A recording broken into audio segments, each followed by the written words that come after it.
topik yang sangat penting dalam dunia kerja, khususnya dalam manajemen sumber daya manusia, yaitu pentingnya komunikasi efektif antara atasan dan bawahan dalam manajemen MSDM menurut Islam. Dalam Islam, kepemimpinan atau disebut qiyada bukan hanya soal memerintah atau mengatur bawahan, tetapi merupakan amanah besar yang harus dijalankan dengan penuh tanggung jawab, keadilan, dan kasih sayang. Seorang pemimpin dituntut untuk tidak hanya mengatur, tetapi juga membangun hubungan emosional dan spiritual yang kuat dengan orang-orang yang dipimpinnya.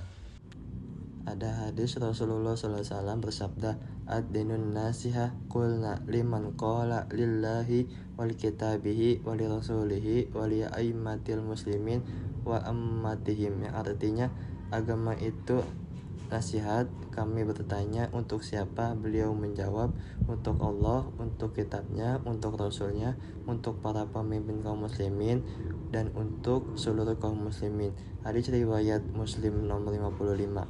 Dalam penjelasan hadis ini menunjukkan bahwa komunikasi yang jujur dan penuh nasihat adalah inti ajaran Islam. Dalam konteks manajemen MSDM, nasihat berarti komunikasi dua arah yang tulus antara atasan dan bawahan.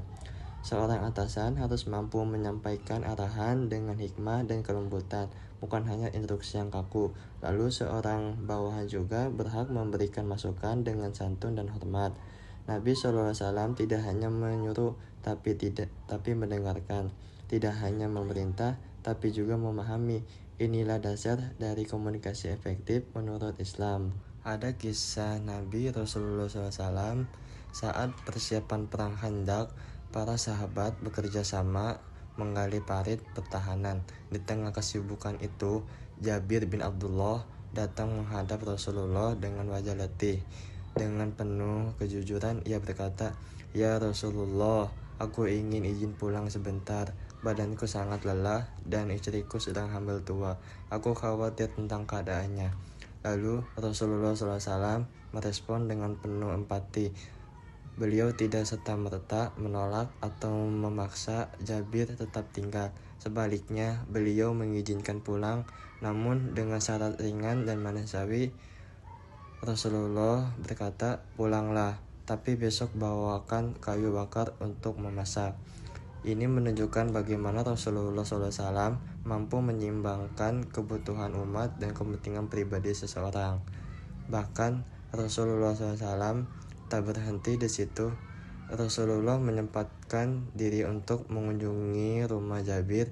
Beliau ikut membantu memasak dan mendoakan istri Jabir yang sedang hamil. Bahkan seseorang pemimpin tertinggi mau turun langsung ke rumah bawahannya hanya untuk memberikan semangat dan dukungan.